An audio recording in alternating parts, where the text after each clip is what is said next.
Vamos a arrancar por algo importante que pasó ayer. Solamente por una cuestión de salud de nuestra relación entre los distintos tipos de oyentes que tenemos y los distintos tipos de participantes de nuestra mesa, vamos a hacer algo que en un momento en negociaciones entre Argentina y el Reino Unido se hizo, que es poner bajo un paraguas un tema para que se puedan discutir todos los demás. Ponemos bajo un paraguas la ley de tierras. Sobre la ley de tierras hay una discusión que es legítima, pero en este momento no la vamos a dar, la vamos a dar en algún otro momento, qué sé yo, que tiene que ver con cómo se relaciona Argentina con el capital extranjero. Es una discusión muy sofisticada, por lo menos para mí muy sofisticada, pero que en este contexto quedó de lado. ¿Por qué? Porque la ley que quiso aprobar el gobierno y fracasó el intento de aprobarla fue un catalizador, por decirlo de alguna manera, de una discusión mucho más amplia sobre qué es este gobierno y de qué manera defiende la integridad de nuestro país. Y entonces, como hay muchos sectores de la sociedad, entre los que me cuento claramente, que vemos en este gobierno un gobierno que no defiende ni la integridad, ni los intereses, ni siquiera la dignidad y el orgullo de nuestro país, cuando aparece una ley que quita límites y después aumenta el techo de tierras que pueden comprar los extranjeros en este país, de repente eso fue como la gota que rebalsó el vaso y generó una reacción realmente muy fuerte. Y entonces lo que estamos viendo en este momento ya no es, me parece a mí, solamente una reacción frente a la posibilidad de que extranjeros compren 15% o 25% de la tierra que hay en la Argentina, sino teniendo en cuenta que esto puede ser parte de la reacción, sino una reacción contra una sucesión de hechos que arrancan el mismo día que Milei asumió, y que se reflejan, si querés, en algunos hechos simbólicos. Tal vez el más importante de esos hechos simbólicos fue el día que el 4 de julio Milei fue a la embajada norteamericana a celebrar el aniversario yanqui. Entonces vos lo ves una y otra vez viajando a Estados Unidos, una y otra vez haciendo todo lo que Trump pide, una y otra vez alineado con el eje Washington, Jerusalén o Tel Aviv, o sea, está Trump, Netanyahu y Milei. Vos lo ves una y otra vez tomando medidas donde para tratar de capturar o atraer la inversión extranjera, que encima no viene, le dan ventajas que nunca ningún país dio. Y así sucesivamente vos ves un hombre que expresa una idea, un hombre que públicamente ha dicho que admira a Margaret Thatcher. Bueno, evidentemente todas estas cosas que fueron pasando en estos 2 años y medio, casi sin reacción, en estos días se produjo una reacción realmente muy fuerte, muy masiva, muy heterogénea, pero muy heterogénea. Nosotros ayer poníamos audios que van desde Malena Pichot hasta Diego Leuco, o sea, gente que piensa muy distinto sobre muchas cosas. En esto pensaban igual. Y de repente había audios de Elisa Carrió, además de, qué sé yo, Mayans, en esto pensando igual. ¿Viste? Cuando hay algo que vos te das cuenta, acá me parece que está trascendiendo una cosa, es muy evidente, o quizá como elemento que rodea todo esto que estamos contando, aparece un elemento inesperado en esta historia que tiene que ver con la selección argentina y el Mundial. Ese partido entre Argentina e Inglaterra, donde el gobierno argentino, o sea, Milei, acepta otra vez, sin ningún tipo de orgullo, dignidad, que no entre ninguna bandera con la imagen de Malvinas a la cancha. Y encima su ministra de Seguridad, que sigue siendo ministro de Seguridad, habla de no va a poder entrar el mapita de Malvinas. Y cuando termina el partido, uno de los momentos más emotivos de lo que hemos vivido en el Mundial y lo que hemos vivido en mucho tiempo en la Argentina, en ese momento estamos todos agarrados del televisor como si fuéramos hinchas agarrados del alambrado. Agarra Lo Celso, le tira una bandera que dice las Malvinas son argentinas y levantan la bandera. Bueno, todo eso evidentemente fue sumando una mirada de reacción muy fuerte frente, otra vez más, van a entregar algo. Y esa reacción se expresó ayer, era impresionante, porque te impacta. Hay una generación nueva de músicos argentinos que son músicos muy exitosos en todo el mundo. O sea, son tipos que tienen reproducciones de sus videos que multiplican por 2, por 3 o por 4 a todos los seres humanos que hay sobre el planeta. O sea, gente que es popular acá en la Argentina, popular en España, popular en Estados Unidos, popular en toda América Latina y naturalmente populares entre los jóvenes. Y quienes lo siguen no es que son todos piensan como ellos, piensan de mil maneras porque siguen su música. En general, los artistas no se manifiestan justamente para no dividir su público. Cuando vos tenés un público muy masivo, si vos te metés en política, y bueno, puede ser que los que odian a los políticos que vos apoyaste terminen odiando. Entonces, ¿para qué? Solamente cuando hay una convicción muy firme, un artista se mete en política. Y lo que ocurrió en estos días es que, entonces, por ejemplo, Lali, respecto de Milei, ha tenido siempre una posición muy... Ella no se calla nada, se la recontrabanca, y bueno, evidentemente sus seguidores la siguen siguiendo, valga la redundancia, y te hace River, y te hace 20 River, y es recontra popular, y es recontra querida. Imagino que algunos de los que lo siguen dice, bueno, qué pena que no piensa como yo, pero prefiero seguirla y no me jode que tenga la idea que tiene. Pero es una excepción. Incluso músicos que vos ves que tienen un contenido político en lo que hacen, por ejemplo Woz o por ejemplo Trueno, sus expresiones no han sido tan combativas. No estoy criticando, estoy describiendo por lo menos lo que yo veo y puedo equivocarme, como las de Lali. Pero después aparecen otros, por ejemplo Tini Stoessel. Yo no sabía que pensaba Tini Stoessel de la política. Y ayer vamos a recorrer lo que pasó, porque porque en serio es un fenómeno muy novedoso, va más allá de lo político, entra en lo cultural y es muy, muy heterogéneo. Miren, lo primero que vas a ver, esto que estás viendo es lo que colgó Tini Stoessel, que es una bandera argentina, la patria no se vende ayer. Es muy impactante ver esto. Es decir, Tini Stoessel... Noé me lo mandó y me dijo, estamos a un paso de que se expida Messi, porque Tini Stoessel obviamente habla con De Paul, estás ahí, estamos a un grado de separación. A un grado de separación de Messi hablando de esto. Luego lo tenés a Elegante, estamos a un grado de separación de la familia Nara. Dice, llamado importante, Elegante, a toda la gente del pueblo argentino. Presten atención a los planes y las nuevas leyes que están queriendo imponer para nuestro país. No se dejen engañar y no apoyen el negociamiento de nuestras tierras. No sé si soy quien para hablar de política, pero sí sé que puedo elevar la voz del pueblo y hacer que nos escuchen, compartan. Es increíble esto, hasta por la palabra engañamiento. Negociamiento. Negociamiento. Es genial esto, porque además despeja algo que yo siempre lo pensé. Una persona que labura de cartonero puede ser más inteligente que un canciller. De hecho, estamos poniendo la barra muy baja, dado el canciller que tenemos, y en un ratito lo vamos a ver.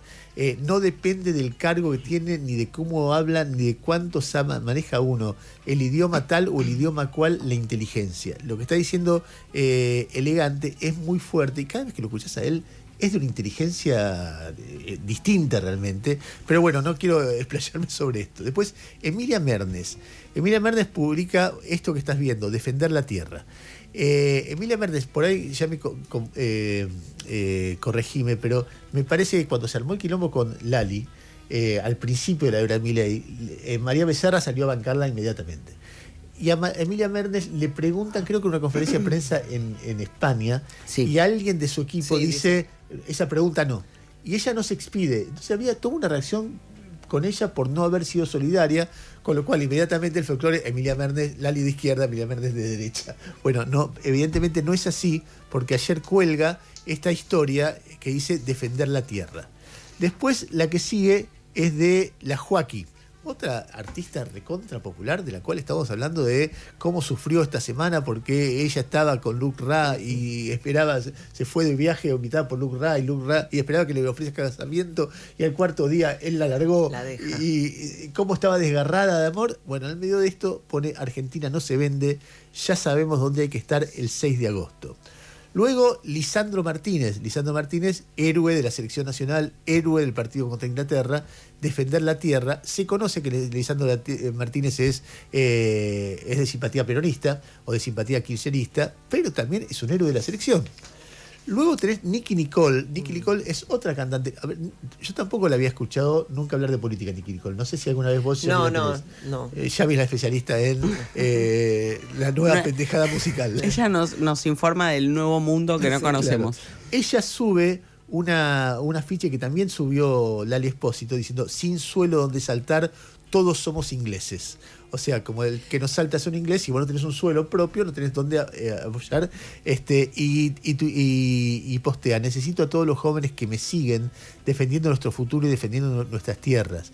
Necesito que se hagan cargo de lo que es de ustedes. La Argentina es de ustedes y la están vendiendo su país. Este 6 de agosto, presentes en las calles defendiendo nuestro país. Tremendo ese mensaje. Tremendo, tremendo. Después, Woz, cuando otro cantante, la selección musicalizó sus triunfos con Woz, con la canción, ¿cómo se llama la canción? La de No me quiero quedar acá tirado. Arrancármelo, o algo así. Arráncamelo. Y bueno, lo que se ve es, cuando se vende la tierra también se decide quién controla el territorio. Dillon, otro músico. Pero antes, no sé, debe haber una historia previa. Dice: mañana todos a marchar por nuestras tierras, la patria no se vende. Y después acá aparece María Becerra diciendo: nuestras tierras no se venden, defendamos nuestra soberanía, todos con imágenes de montañas, de lagos, etcétera, etcétera, etcétera. Más allá de cualquier discusión de matices, es evidente que esto es un fenómeno muy potente que tiene a ver, el otro día cuando cantaba Rosalía Española, todo el público empezó a cantar la patria no se vende. Cada vez que canta uno de estos chicos, se va a cantar La patria no se vende. Y son multitudes de jóvenes que están detrás de una bandera y como contraparte lo ven a Milei como antipatria. Es obvio que el foco es sobre él, sobre los libertarios, como antipatria. Otros no ven eso, pero esto es nuevo. En toda la discusión que hubo voces, por ejemplo, acá en el programa, los martes a las 9 de la noche, Zoe Ochbaum con Vera Spinetta y ahí se pierden los nombres, son 4 jóvenes que tienen un programa donde estuvo Dante Spinetta. Y Dante Spinetta habló de esto, dijo: yo no soy de política, no soy kirchnerista, nada, pero esto es la patria. Y lo dijo de esta forma, escuchá. Mirá, lo único que me molesta un poco de tocar el 6 es que no puedo ir a la marcha. Porque esta marcha hay que ir. Sí. Hay que ir, hay que parar un poco, porque esto ya me dio una locura, esto de que directamente nos quieran rifar el país. Yo no soy ni K, ni soy peronista, ni soy Libertad, ni Macri, nada. Yo soy Argento. Y hay que defender lo nuestro. Hay que dejar de tomarse la política como River Boca. Total. Porque hay que realmente defender lo que hay que... Nuestra soberanía. Lo nuestro, lo vas a exacto. defender desde el escenario, también Sí. es una forma de resistencia. Sí, obviamente va a ser acompañar con sonido desde el escenario, pero bueno, digo, nada, hay que meter fuerza y realmente tenemos que empezar, no solamente ir a festejar los partidos del Mundial, sino también empezar a juntarnos para demandarle a los políticos que hagan lo que tienen que hacer y no, porque es así. Por ahí mismo, desde el concierto, ¿no? Que se forme una mini marcha. Es el agua, es la tierra, son nuestros recursos naturales, nuestro petróleo, el litio, fronteras. Todo. No, aparte ya hay un montón, ya con la ley como estaba, ya podías comprar un montón de cosas. ¿Para qué querés más? Para hacer algo que Ya no el va. porcentaje era bastante. Bueno, da para preguntarse si algo está pasando ahí, qué significa esto políticamente para el futuro. Si no aparece algo de ruptura entre muchísima gente que dice: yo no tengo nada contra Milei, pero yo soy argento, y si Milei es anti-argento, yo voy a estar contra Milei. Bueno, todo eso que se está discutiendo en este tiempo. Yo bromeaba a la tarde, después de la discusión que tuvimos con Noé sobre la ley de tierras, que quedé a la ultraderecha del mundo, porque no solamente a la derecha de Victoria Villarroel, o sea, Villarroel es más patriota que yo. Yo diría, preguntémonos un poquito ahí si esa es la línea divisoria. Por ahí sí, pero creo que merece alguna reflexión. Pero más allá de ironías, chicanas, etcétera, cuando ya hay un momento que lo escuché hasta a Horacio Rodríguez Larreta envuelto en la bandera argentina, y dije: bueno, ya está, batalla perdida. Escuchen el argumento que dice Horacio Rodríguez Larreta para explicar por qué está en contra de la modificación de la ley de tierras. Escuchá. Tengo una opinión muy clara sobre la ley de tierras, porque es un despropósito. O sea, hoy en el mundo hay guerras en el mundo peleándose por los recursos naturales, y nosotros estamos dispuestos a darle zonas de recursos naturales extranjeros. Es raro, es una contradicción. Los libertarios dicen, bueno, está bien, pero el titular de la tierra es un extranjero, pero siguen rigiendo las leyes locales. O sea, ese argumento te parece que no... No, ese argumento no va. El argumento, además, hay un tema geopolítico al lado de la frontera. Y además de todo, los libertarios dicen: con esto vamos a promover la inversión, ¿no? Hoy el porcentaje máximo es 15%. en la realidad de hoy no llega ni al 5. Claro. No es que hay un vendaval, un aluvión de gente queriendo comprar tierras y ya estamos al límite de la ley. No estamos ni en una tercera parte de la ley. Es un tema de dogmatismo ideológico, pero en términos prácticos, todavía con la ley actual podrían comprar. O en algunas zonas muy puntuales de algunos recursos muy específicos, tal vez ahí bueno, si quieren. y que justamente esos recursos muy específicos, como decís vos, son los que tenés que cuidar para la soberanía nacional. Pero en términos generales estamos lejísimos del límite actual. Entonces, ¿para qué miércoles queremos promover esta ley que está mal y que además no tiene ninguna necesidad? A ver, ya ahora vamos a ver, porque obviamente la noticia es que la ley se cayó, o por lo menos ese fragmento de la ley, la que eliminaba los topes a la cantidad de tierra que pueden tener los extranjeros en Argentina, eso quedó fuera de la ley que se va a discutir en el Senado. Todo el resto y probablemente se apruebe, pero quiero decir que en el medio apareció un escándalo, porque el escándalo ¿cuál es? Que se conoció que uno de los Venegas Lynch, que creo que es senador, ¿no? Sí, Joaquín Venegas Lynch, hermano de Berti Venegas Lynch, hijo del máximo prócer del liberalismo argentino, Alberto Venegas Lynch, hijo. El baterista de Milei, el baterista de la banda cuando Milei tocó cuando toca el baterista, y el otro que es el guitarrista. No sé si el otro toca algo, también, pero este Berti. Joaquín es el baterista. Bueno, el baterista de Milei tiene una inmobiliaria que tiene folletos avisándole a los extranjeros que él es bueno para vender tierras a los extranjeros. Es además de un hecho escandaloso que ese tipo, aunque sea por pudor, no dejara de hacer esto en medio de esta discusión. Evidentemente estaba con el cuchillo entre los dientes viendo a ver cómo hace un montón de plata con esta historia de venderle tierras a extranjeros. Si no, aunque sea por pudor, escondete un poco. No, el tipo está con su flyer diciendo: si vos querés comprar tierras argentinas y sos yanqui, yo te la vendo y me das un porcentaje. Al lado de él hay un chileno que se llama Max Kaiser en la misma empresa, que es hermano de Alex Kaiser, el referente del mileísmo en Chile, de la ultraderecha en Chile, que va a hablar con Peter Thiel y Caputo y Sturzenegger en unos días en un foro que hacen acá en el Sheraton. O sea, están haciendo negocio con esto también. O sea, hay una cosa que es realmente muy vergonzosa. La cantidad de negocios que hay alrededor de las ideas libertarias de Milei. Yo ayer contaba el escándalo, pero escándalo de Galperín y Mercado Pago con los intereses que les cobran a los pobres. O sea, es una mafia usurera, básicamente eso. Y Milei chocho como el de Galperín. Y tiene este senador, que es el baterista de su banda, que hace negocio con la venta extranjera. O sea, están todos haciendo negocio a los pavotes. Es decir, es una banda que habla de la corrupción ajena mientras se llena los bolsillos. Es muy evidente. Cuando uno ve esto, como ya a mí siempre me carga, me dice, es la punta del iceberg. Es recontra la punta del iceberg. En un momento lo vamos a encontrar con los negociados que han hecho.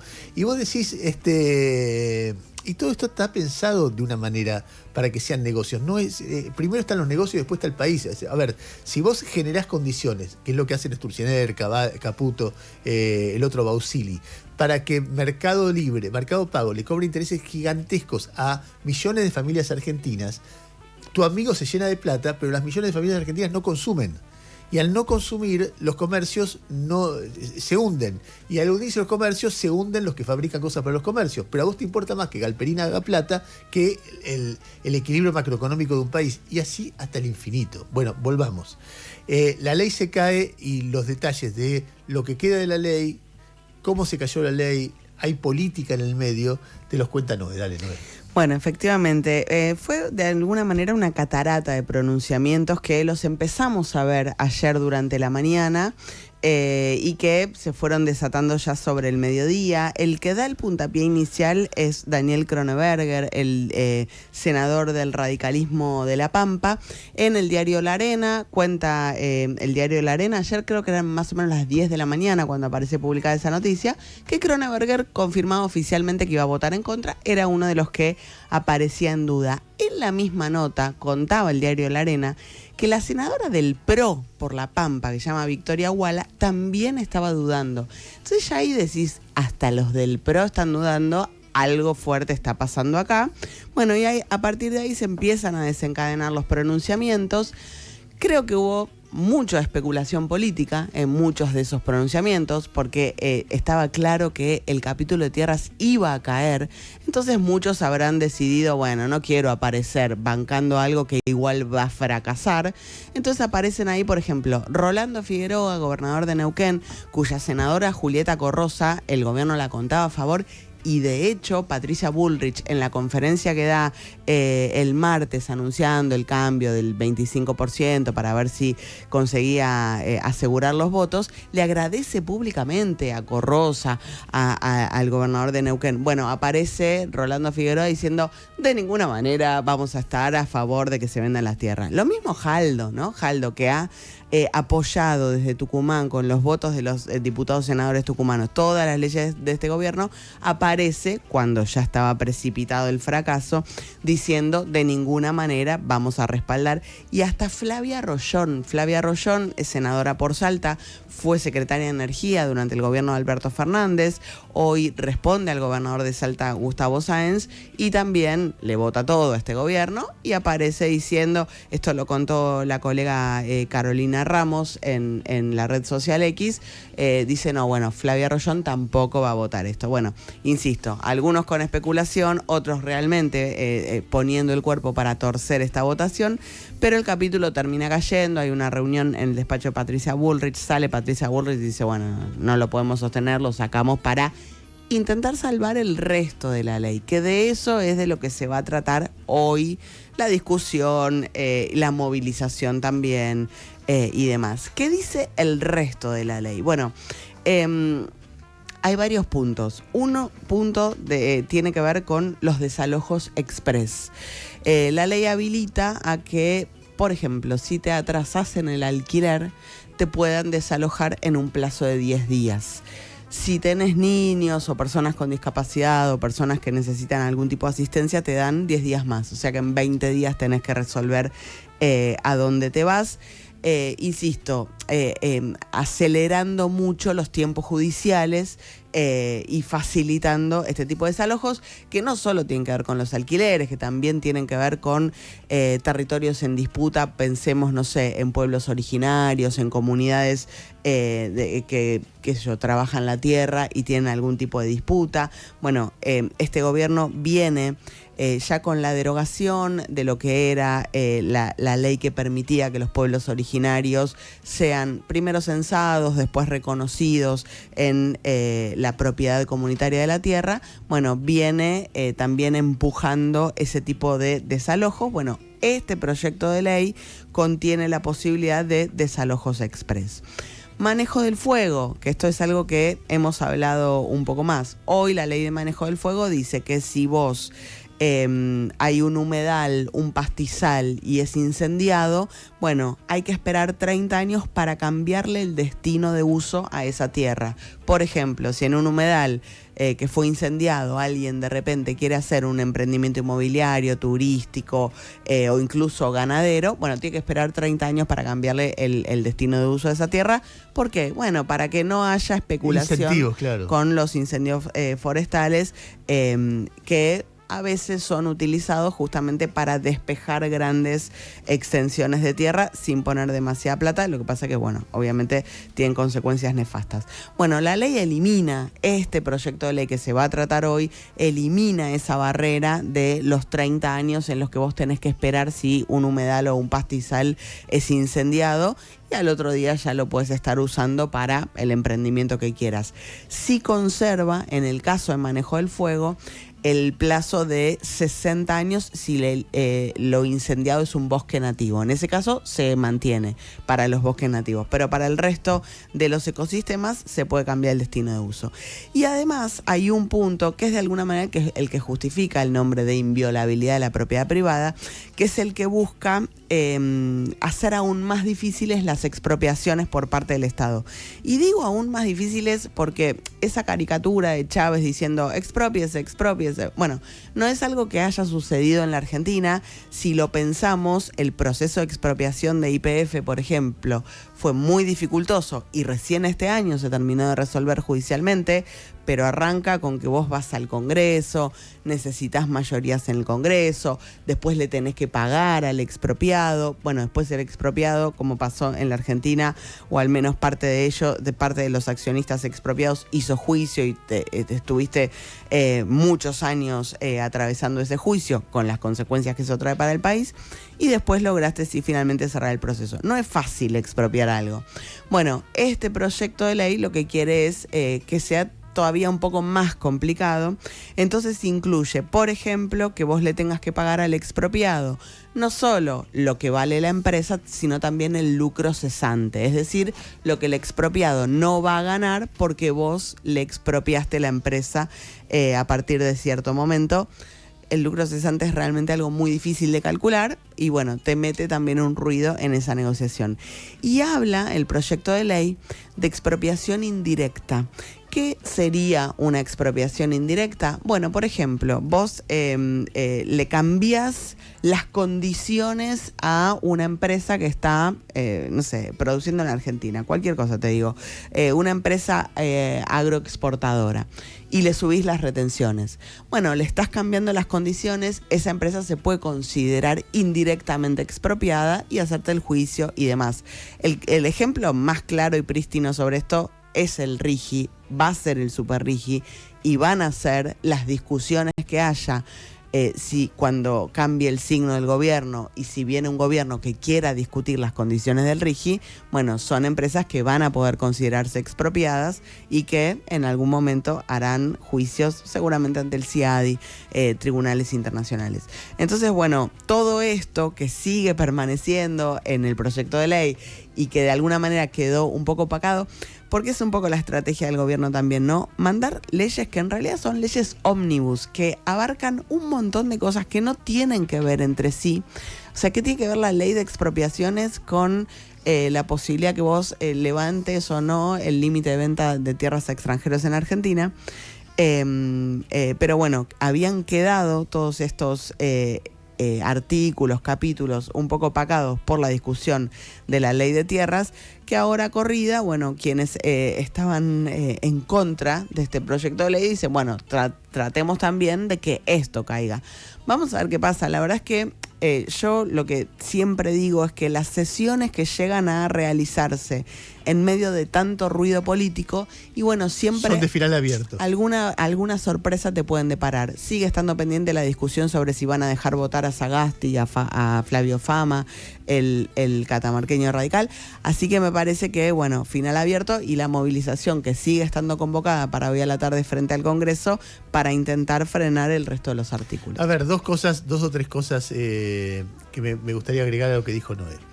En principio, todo esto que estás escuchando no tiene nada que ver con la agenda del tipo que no llega a fin de mes. No hay una señal, un movimiento, nada, cero. Los tipos te hablan de la ley de inocencia fiscal, los tipos te hablan de la ley de tierras, los tipos te hablan el otro día la conferencia de prensa, la cadena nacional de Milei sobre la independencia del Banco Central. No hay un gesto, un solo gesto, una declaración que contemple que hay un montón de gente que, por medidas que tomó el gobierno, ya casi 3 años después de que el gobierno haya asumido, no están llegando a fin de mes o están llegando mucho peor de lo que llegaban el día que Milei asumió. Y entonces, en ese contexto de, no sé, le preguntan a Milei, ¿qué vas a hacer con los deudores que son millones? Nada, que se arreglen porque tomaron deuda, nadie les puso una pistola en la cabeza. En cambio, con los propietarios de casas alquiladas, sí tiene un gesto, van a poder desalojar más rápido. Y entonces, en lo que 10 días para el que tenga una mora de 10 días, 20 días si además tenés un hijo discapacitado. ¿Quién firma y aprueba eso? ¿Quién idea esa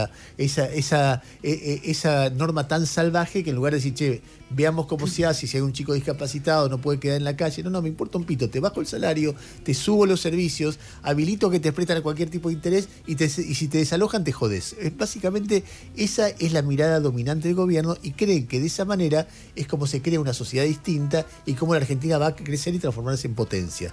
Busquen un país en la historia de la humanidad que con estas salvajadas salió de crisis y me cuentan, porque no hay uno solo. Es decir, no hay uno solo. Hoy no hubo uno solo nunca, y no hay ningún país serio de la Tierra que esté aplicando este tipo de salvajadas como las aplica el gobierno actual.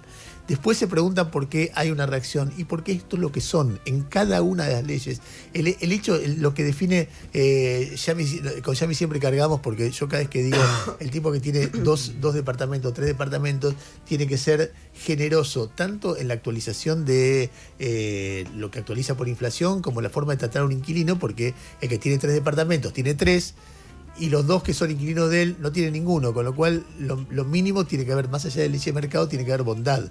Entonces ese día me quiere cuando digo eso.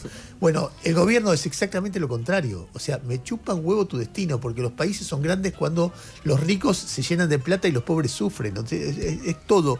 Cada una de esas leyes tiene que ver con eso. No hay un momento que vos digas, a ver, yo no soy... me pueden decir lo que quieran, no soy comunista. No creo que el comunismo sea un régimen que haya dado ninguna solución a la humanidad. Me parece que fue una tragedia como experiencia, una tragedia espantosa. Ahora, una cosa es no ser comunista y otra cosa es promover este tipo de barbaridades realmente insensibles, y que solamente lo único que generan, no generan ninguna solución y generan mucho dolor y mucha incertidumbre en la gente. En fin, un horror.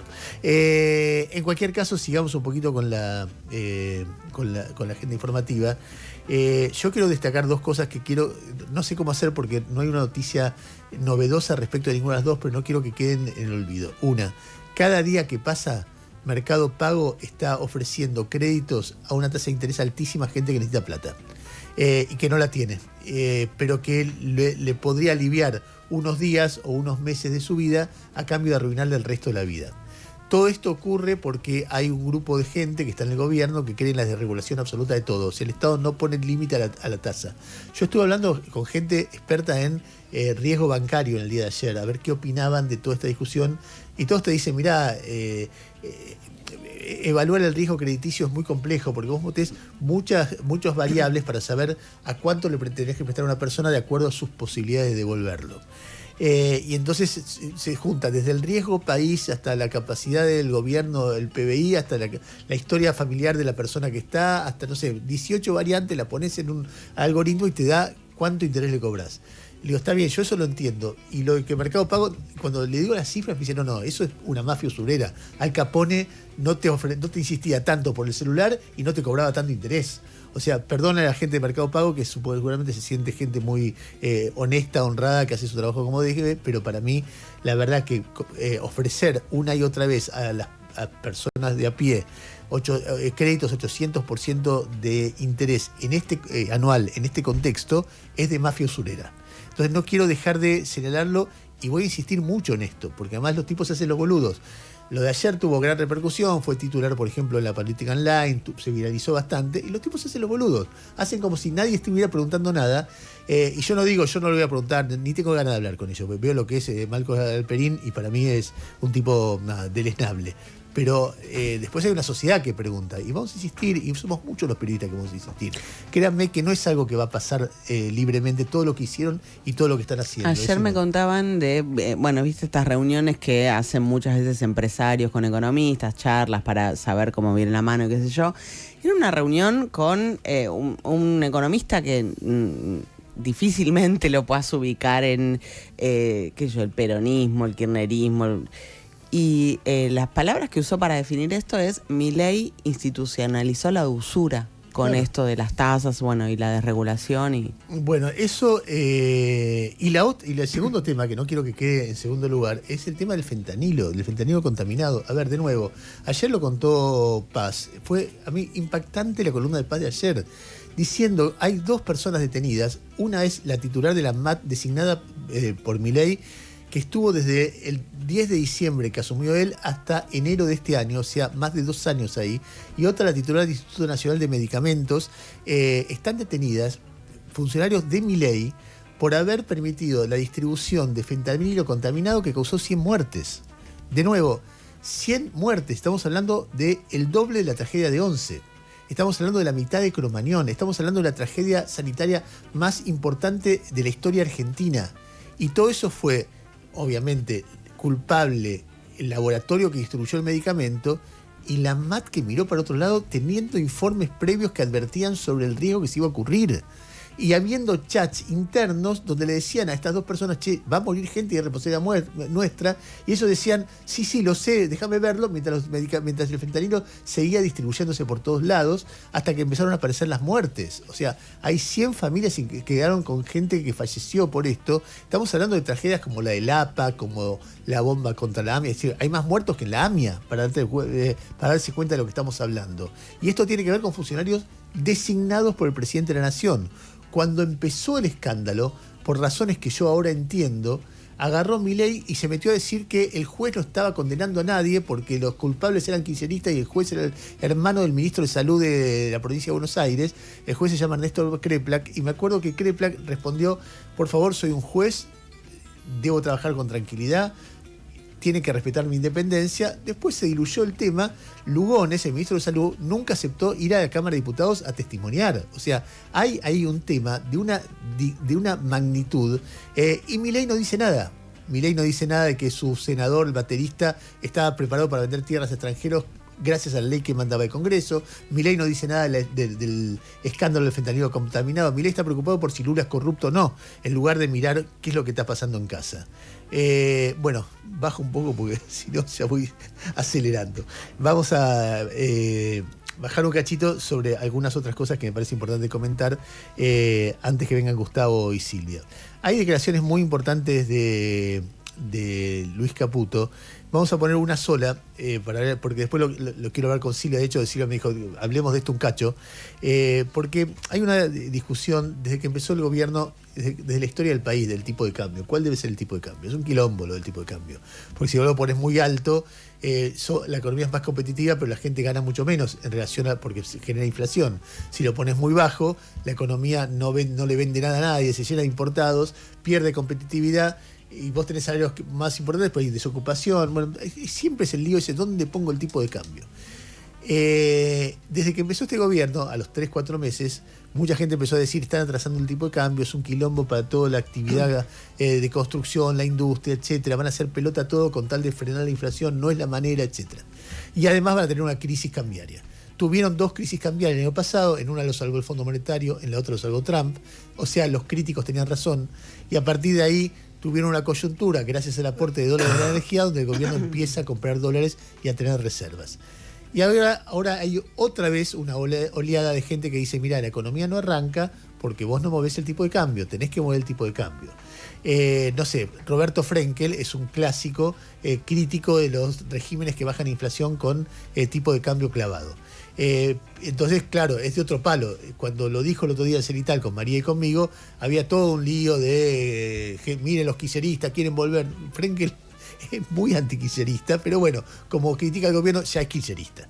Pero no solo Frenkel, Broda, Lucas Liach, gente que cree mucho en lo que está haciendo el gobierno, está diciendo, tenés un problema ahí, tenés un problema ahí.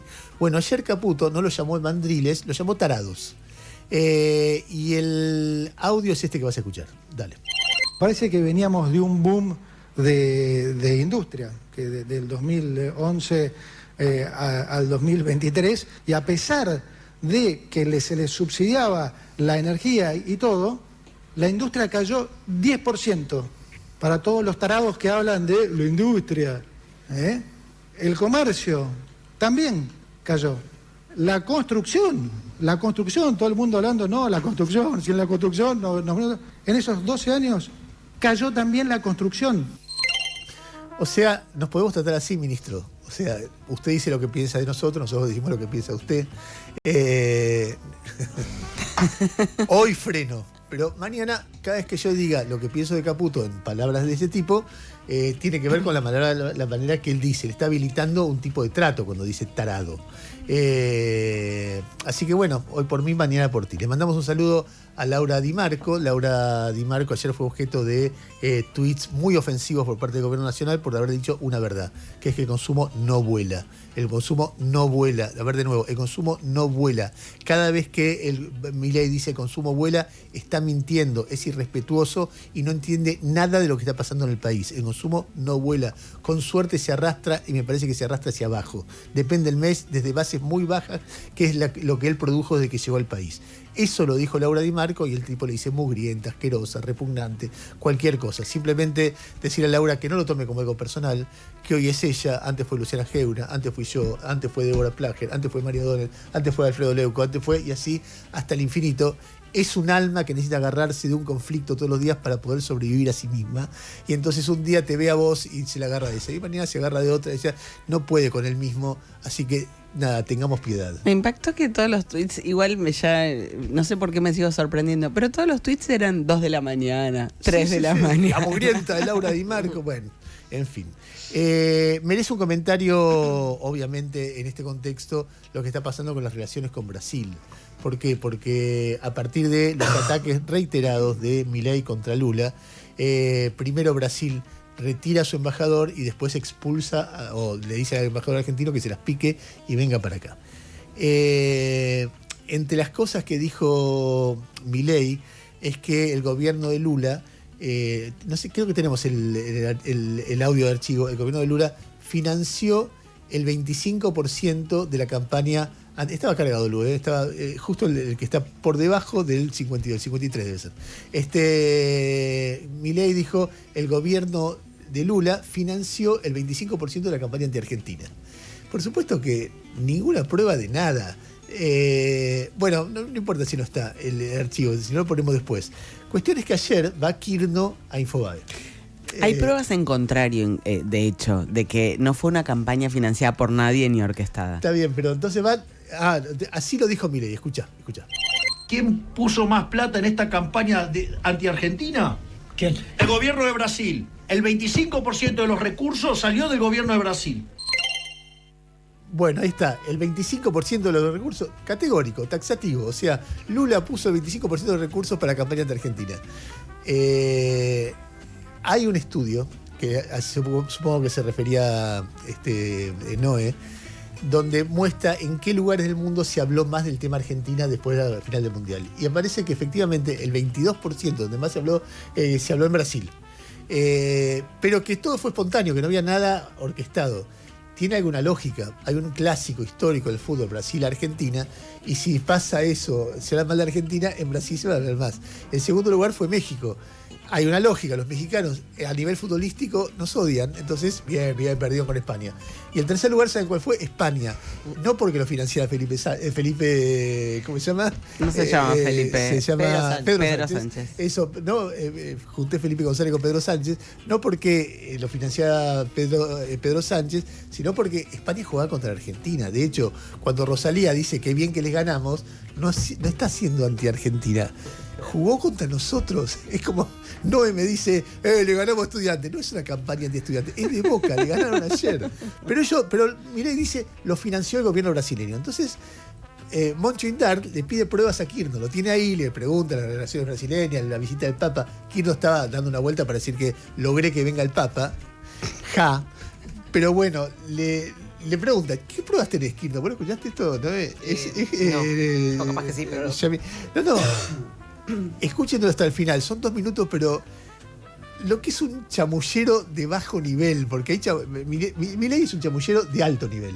Milei va a una mentira y te la sostiene como debe ser un mentiroso de verdad.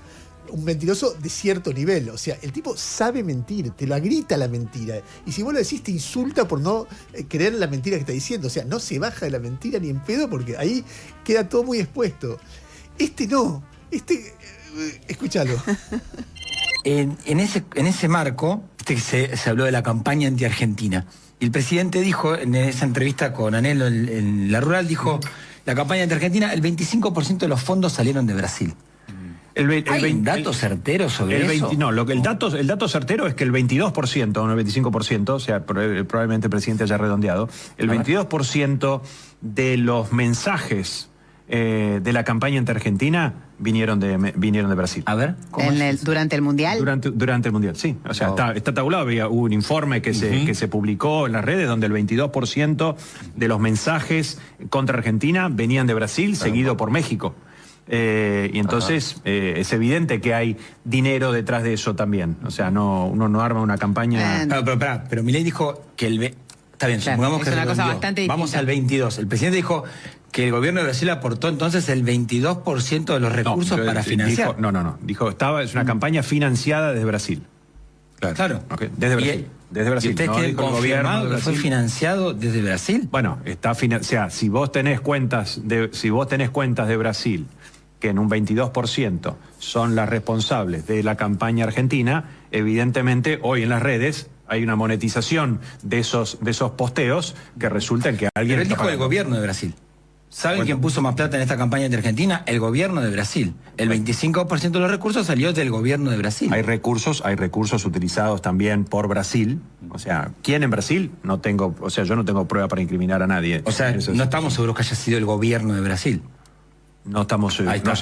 Seguro que estamos de Brasil. No, que fue de Brasil seguro. Pero del gobierno de Brasil no lo sabemos. Que fue de Brasil seguro.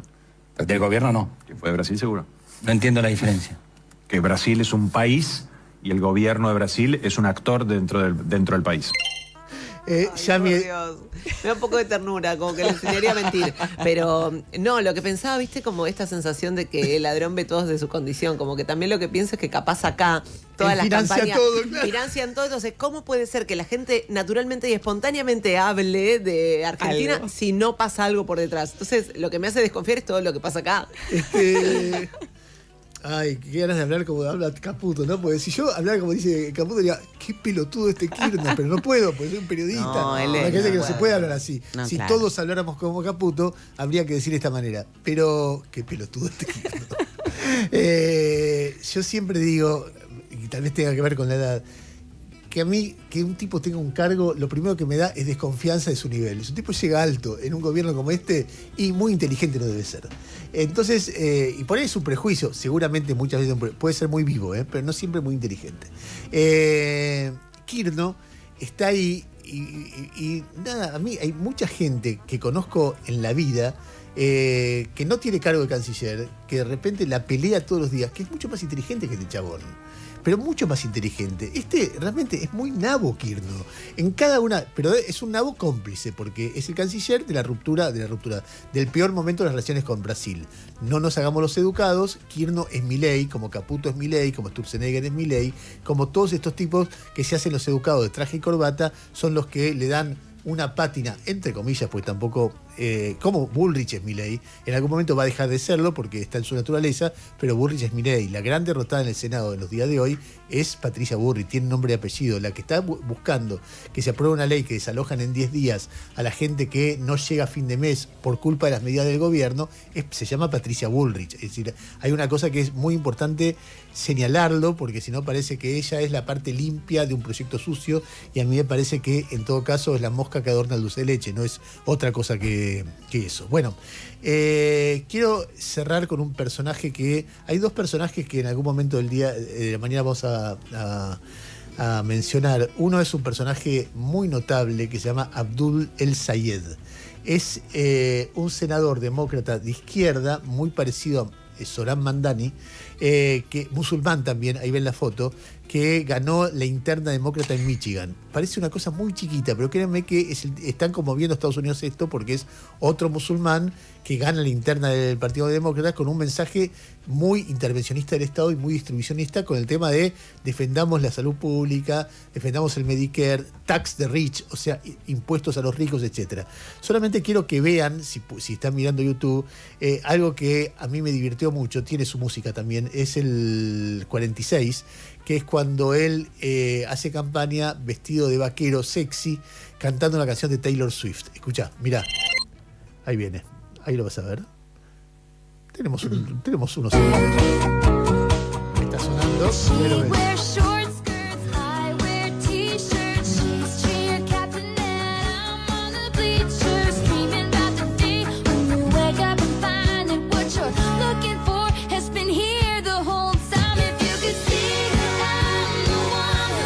Baila bien, ¿qué te parece, Yami? Tiene onda. Bueno, ese es candidato a senador. Y canta una canción que tiene un contenido político. Es una historia de amor diciendo, él no es del Big Pharma, yo soy una doctora de no sé qué. Bueno, no sé. Ahí está, después vamos a hacer una referencia a él, pero es muy importante el fenómeno novedoso que se está produciendo con los socialistas demócratas en la política norteamericana.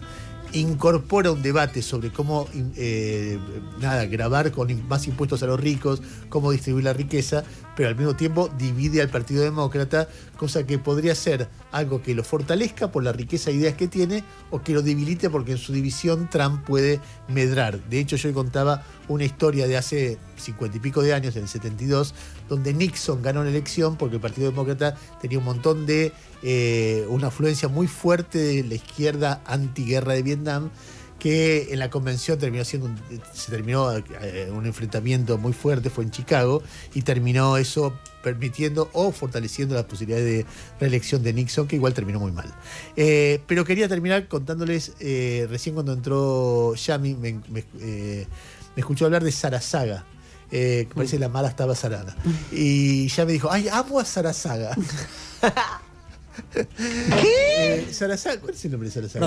Rodrigo, sí, iba a decir Roberto. Rodrigo Sarasaga es un cura con un nivel intelectual altísimo que participa mucho de distintas actividades, sale muy poco en los medios, pero habitualmente participa de actividades con, por ejemplo, en foros empresarios. Yo hace un par de semanas tuve una charla con empresarios de IDEA privada, en la cual hubo un intercambio de ideas donde yo criticaba la mirada que ellos tienen sobre el país, la economía, y ellos decían, nosotros somos abiertos, fíjate que hablamos todo el tiempo con Rodrigo Sarasaga y va a hablar, etcétera, etcétera, etcétera. Claro, es muy interesante lo que se da en ese intercambio porque Sarasaga tiene una mirada de la élite empresaria argentina que es muy fuerte y realmente que expresa algunas cosas que nosotros venimos diciendo acá bastante. Che, acá tenemos un problema. No, el problema no es Milei. El problema en todo caso es Pino, que cuando Milei lo putea a Di Mendigo baja la cabeza. El problema es los empresarios que hacen foros donde todo el tiempo hablan de estabilidad, derecho a la propiedad inviolable y esas cosas que hablan, y nunca hablan de pobreza o nunca hablan de... están pensando en la teoría del derrame. Bueno, es para hablar un poco más largo. Y el otro día en un foro, entrevistado por nuestra Silvia Neistat, empezó a hablarle a empresarios, explicarle el problema de las élites en la Argentina. Y entonces él dice, hay una parte de la élite que es extractivista y que lo que piensa no es un modelo de desarrollo inclusivo en un país, sino en cómo extraer riqueza y quedársela.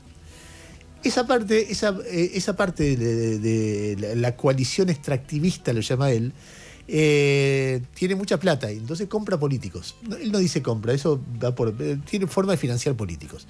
Entonces la coalición extractivista entra en las instituciones. Las cosas no pasan porque hay una dinámica neutra, sino que hay quienes impulsan que las cosas pasen, intereses que impulsan que las cosas pasen. En ese contexto, hacer una política económica distinta es muy difícil porque el poder está del lado de los que tienen la plata. La coalición extractivista.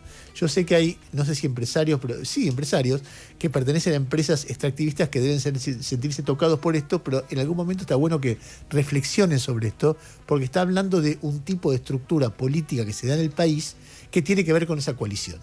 Y entonces él empieza a contar, tiene que haber otra coalición. Él dice, irónicamente, dice, la coalición del bien. Pero es muy difícil porque el empresario que se mete a activar esto enseguida lo ensucian, el político que se mete a activar esto es meterse en el barro, es una cosa muy difícil de construir. Entonces, todo el mundo deja que la coalición extractivista se quede con el país. Y escuchen algunas cosas que dice, porque son cosas de fondo y muy, muy relevantes y muy importantes sobre el problema que tenemos con las élites en la Argentina. Empecemos por el audio número 46, escúchenlo. Perdón, me equivoqué yo, es el 41, me equivoqué, leí mal. Y ahí sí encuentro también un problema con la élite económica.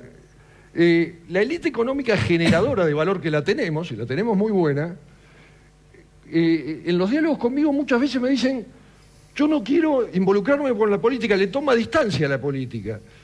Y muy orgullosamente, más de uno me dice, yo jamás financié la política. Bueno, ahí tenemos un problema, ¿no es cierto? Porque si estamos formando cuadros para que sean buenos políticos, los otros sí financian la política, porque finalmente viven de eso, ¿no es cierto? Entonces tenemos un problema. Las negras juegan y están financiadas y las blancas dicen no jugamos. Adivinen cómo termina esa partida. Y entonces, y coincido mucho con el planteo, si queremos poner en la senda del desarrollo, exige poder. Para mí exige poder. Ahora, esa coalición generadora de valor con poder también tiene que tener contenidos. Bueno, ahí está él planteando un problema. Escuchen cómo sigue su desarrollo en la manera que describe el comportamiento de los empresarios más activos en la Argentina, que son un problema para un desarrollo inclusivo. Te dicen, bueno, pero ustedes apoyen a los ricos, apoyan a las grandes empresas, que todo va a ir bien. Y entonces cuando gobierna alguien que los desafía, les importa mucho la defensa del Poder Judicial. Pero cuando gobierna alguien que no los desafía, que expresa sus intereses, ya que el Poder Judicial sea independiente no les importa un pito. Escuchen cómo lo dice él. Y una cosa que llama mucho la atención en la Argentina, en esta elite que vos notás fragmentada, es como, por ejemplo, el discurso de la justicia se utiliza solo cuando quedo en la oposición, ¿no es cierto? Es decir, cuando gobiernan los que me gustan, cuando gobiernan los que me hacen ganar a mí, el reclamo de la justicia baja. Cuando gobierna la oposición, la justicia, que debiera ser siempre un reclamo de contenido de la élite económica empresarial, de la élite política, se convierte en un instrumento más, en una herramienta más de la estrategia para defender rentas, ¿no? Miren cómo sigue, porque en un momento dice, la élite, la coalición del bien, tiene que tener todo el país en la cabeza. No tiene que tener en la cabeza solamente los intereses de los propios empresarios. Y cuando yo escucho, dice, a los empresarios hablar, están hablando de sus intereses, no están hablando del país. Yo suscribo cada letra de lo que dice, ¿eh? Escúchenlo. Y una cualidad fundamental que me parece que tiene que tener esta coalición creadora de valor, defensora de un desarrollo, es que le entre todo el país en la cabeza. Es decir, si esta élite económica solo va a pensar en su presente y en su sector, va a ser extractivista. No hay otra, ¿no es cierto? Entonces tiene que ser una élite empresarial que vea en el desarrollo de la Argentina, de toda la Argentina, y en su futuro su propia riqueza, que ate su desarrollo al desarrollo del conjunto y de su futuro, como lo señalan ustedes muy bien en el documento. Y ahí, yo les digo, en la Argentina tenemos un 40% que ni se imagina integrarse a sus empresas a través del estudio y el trabajo. No lo ve posible. Y ahí tenemos un problema entonces, porque el conurbano a mí no me entra en vaca muerta, no me entra. Y entonces a ese 40%, a veces pareciera que esperamos simplemente que desaparezca. Y no van a desaparecer, nadie se resigna a no comer. Entonces parte fundamental del contenido de esa coalición reformadora tiene que ser qué le va a proponer a estos sectores. Estoy contando algo que para mí es fundamental en el debate de ideas de la Argentina. Más viniendo de un sacerdote, más viniendo de alguien vinculado a sectores empresarios, más viniendo de alguien que pertenece a una iglesia que está muy activa en este tema, sobre cómo debatimos el futuro. Y el futuro se tiene que debatir de esta manera, generando periodistas, empresarios, profesores, militantes que estén pensando en el país completo, a diferencia de lo que está pasando, pensando en el país que incluye el conurbano, no pensando en el país que solamente incluye la cordillera. Hay un momento que Sarazaga habla de la Argentina hoy no tiene propuestas para jóvenes y da un ejemplo, que es un ejemplo que si un empresario se siente dirigente de un país y no solamente un tipo angurriento que quiere ganancias, no debería olvidarlo jamás, debería ser una obsesión en su cabeza. Pero no lo es. Sarazaga lo explica de esta forma, escuchá.